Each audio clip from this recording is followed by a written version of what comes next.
चलिए आइए इसी बीच शुरू करते हैं एक और बड़ी खबर का।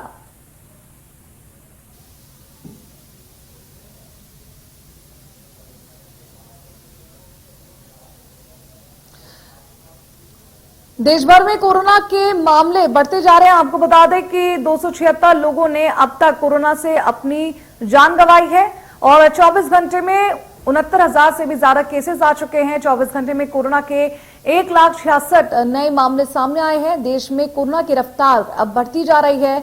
24 घंटे में कोरोना के 1,66,000 नए मामले सामने आ रहे हैं।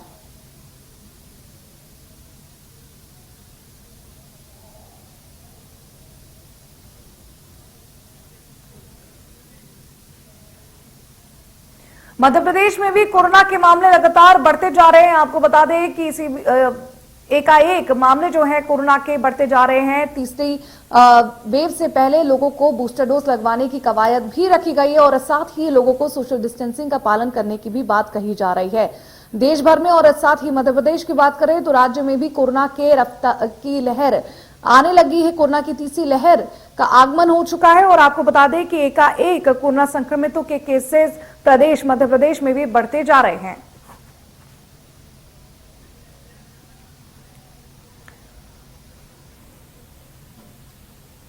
और इस पर ज्यादा जानकारी देने के लिए हमारे साथ हमारे संवाददाता ब्रिजेश जुड़ चुके हैं। आइए उनका रुख करते हैं और जानने की कोशिश करते हैं किस तरह से प्रदेश में कोरोना ने अब रफ्तार पकड़ ली है।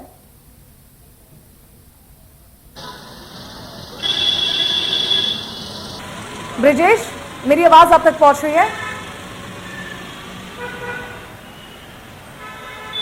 जी बिल्कुल। देखिए, मध्य प्रदेश में भी लगातार कोरोना के मामले बढ़े हैं और अगर बीते 24 घंटों की हम बात करें तो 2000 से ज़्यादा पॉजिटिव केसेस जो हैं वो मध्य प्रदेश में सामने आए हैं। अब लगातार केस जो है वो बढ़ते जा रहे हैं। चिंता की बात ये है कि यहाँ पर मल्टी वेरिएंट पाया जा रहा है। 4 वेरिएंट जो है अलग अलग कोरोना वायरस के वो मध्य प्रदेश में सक्रिय है। डेल्टा की बात करें, डेल्टा प्लस, अल्फा और ओमिक्रॉन, ये चारों वेरिएंट जो है वो तबाही मचा रहे हैं और कई लोग ऐसे हैं जिनमें ट्रिपल म्यूटेंट पाया जा रहा है। तो कहीं ना कहीं ये बड़ी चिंता का विषय है जिस तरह से म्यूटेंट अब बदल रहा है कोरोना का और नए नए रूप में सामने आ रहा है। मध्य प्रदेश में जब पहली वेव की शुरुआत हुई थी वो डेल्टा वेरिएंट और सेकेंड वेव में जो तबाही मचाने वाला डेल्टा प्लस वेरिएंट फिर से मध्य प्रदेश में एक बार सक्रिय। सबसे ज़्यादा मामले इसी के सामने आ रहे हैं। और अगर हम बात करें तो सबसे ज़्यादा इंदौर और भोपाल इन्फेक्टेड है। इंदौर में 1000 मामले जो हैं 1000 तक संख्या पहुंच चुकी है प्रतिदिन पॉजिटिव केसेस की। और अगर भोपाल की हम बात करें तो भोपाल में 2 हफ्ते पहले तक जो 100 के अंदर आंकड़ा था वो अब 500 से पार हो गया है, यानी 563 मरीज जो है वो नए सामने आए हैं। तो ये एक बड़ी चिंता की बात है। और चिंता की बात ये भी है कि इसका विस्तार जो है वो मध्य प्रदेश के छोटे शहरों तक, कस्बों तक और गाँव तक भी होने लगा है। कई मरीज ऐसे हैं जो युवा वर्ग से आते हैं। युवा वर्ग के सबसे ज़्यादा जो मरीज हैं वो सामने आए हैं। बच्चों को भी स्कूलों में ये कोरोना के वायरस इन्फेक्टेड करने लगा है और ग्रामीण क्षेत्रों में भी नए नए मरीज सामने आ रहे हैं। तो कहीं ना कहीं पूरा मध्य प्रदेश अब इसकी जद में है और ये बड़ी चिंता की बात है।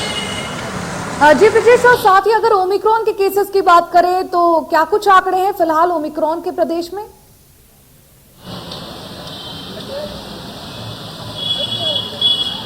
देखिए, मध्य प्रदेश में ओमिक्रॉन के 25 मामले सामने आ चुके हैं। 12 मामलों की पुष्टि पहले ही हो चुकी थी और अभी जीनोम सीक्वेंसिंग की जो रिपोर्ट कल मध्य प्रदेश सरकार को केंद्र से दिल्ली से मिली है उसमें 13 मरीजों की और पुष्टि हुई है, जिसमें एक जो मरीज है वो भोपाल का है। तो कुल मिला के अब 25 मामले ओमिक्रॉन के मध्य प्रदेश में हो चुके हैं। हालांकि ज़्यादातर जो अगर बात करें ओमिक्रॉन पीड़ितों की तो वो ठीक होकर अपने घर जा चुके हैं। सिर्फ 5 मरीज अभी अस्पताल में इलाज ले रहे हैं, उनकी हालत भी खतरे से बाहर बताई जा रही है। ओमिक्रॉन से विस्तार इसका तेजी से है, फैलाव इसका बहुत तेजी से है, संक्रमण दर इसकी बहुत ज़्यादा है, लेकिन डैमेज कम करता है। लेकिन इसके बावजूद हमने देखा कि डेल्टा प्लस जो है वो सबसे ज़्यादा अभी भी मध्य प्रदेश में सक्रिय है और उसी के मामले सबसे ज़्यादा जो आ रहे हैं और गंभीर रूप से मरीज जो हैं उसी डेल्टा प्लस वेरिएंट से पीड़ित हो रहे हैं और अस्पतालों में भर्ती हैं। जी ब्रिजेश, आप हमारे साथ बने रहेगा और इसी बीच रायपुर से हमारे साथ अमित भी जुड़ चुके हैं, उनका भी रुख कर लेते हैं और जानने की कोशिश करते हैं किस तरह से प्रदेश में ओमिक्रॉन के केसेस और साथ ही कोरोना के क्या कुछ आंकड़े हैं।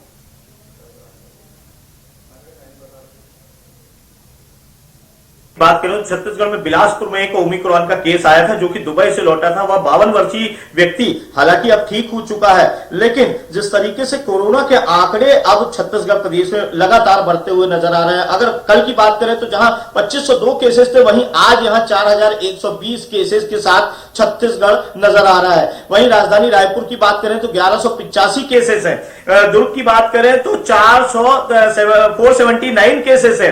अगर बिलासपुर की बात करें तो 459 केसेस हैं। इस तरीके से अगर देखें तो सभी जितने भी जिले हैं छत्तीसगढ़ के, वो इस समय संक्रमण की चपेट में नजर आ रहे हैं। एक तरह से कह सकते हैं कि ओमिक्रॉन की जो तीसरी लहर की बात की गई थी छत्तीसगढ़ में, तो वो तीसरी लहर यही है, क्योंकि घर घर में इस समय जो बुखार, हल्के बुखार और सर्दी और खांसी के साथ में लोग इस समय अस्वस्थ हैं, तो कहीं ना कहीं नजर आता है कि ये ओमिक्रॉन का वही लक्षण है जिसने कि वैज्ञानिकों ने पूर्वानुमान दिया था। जी वर्षा। जी अमित, और किस तरह से लोगों को प्रशासन और स्वास्थ्य विभाग बार बार एहतियात बरतने के लिए कह रहा है, किस तरह से जागरूक किया जा रहा है कि लापरवाही ना बरतें, इस पर क्या कुछ जानकारी है? देखिए, स्वास्थ्य विभाग और जिला प्रशासन हर तरह से हर संभव कोशिश कर रहा है। चालानी कार्यवाही भी की जा रही है, मास्क पहनने को कहा जा रहा है, लेकिन इसके बावजूद लोगों की लापरवाही, बेपरवाही यहां पर नजर आ रही है, क्योंकि कहीं ना कहीं लोगों में अब जो डर था वो डर खत्म हो गया था। क्योंकि कोरोना के लंबे समय बाद जिस तरीके से अब सामान्य जनजीवन बिता रहे थे लोग, तो ऐसे में ओमिक्रॉन की दस्तक ने इनको अभी अभ्यस्त नहीं किया है। तो ये अभ्यस्त नहीं होने के कारण लोग लापरवाही बरतते नजर आ रहे हैं। हालांकि अब कुछ लोगों में डर बढ़ा है, क्योंकि जिस तरीके से केस लगातार छत्तीसगढ़ में बढ़ते नजर आ रहे हैं, पिछले 10 दिनों के आंकड़ों पर नजर डालें तो कहीं ना कहीं बढ़ते हुए केसेस अब लोगों को डराने और सताने लगे हैं। तो लोग अब मास्क पहनना शुरू कर दिया है, सोशल डिस्टेंसिंग का पालन शुरू कर चुके हैं। एक प्रकार से कोविड प्रोटोकॉल को लेकर जिस तरह के पालन किए जाने चाहिए वो अब छत्तीसगढ़ में देखने मिल रहा है। हालांकि इसके बावजूद कुछ लोग हैं जो अभी भी एक कोविड प्रोटोकॉल का पालन नहीं करना एक पैशन बता रहे हैं। जी जी अमित और ब्रजेश, इस पर तमाम जानकारी देने के लिए आपका बहुत बहुत शुक्रिया।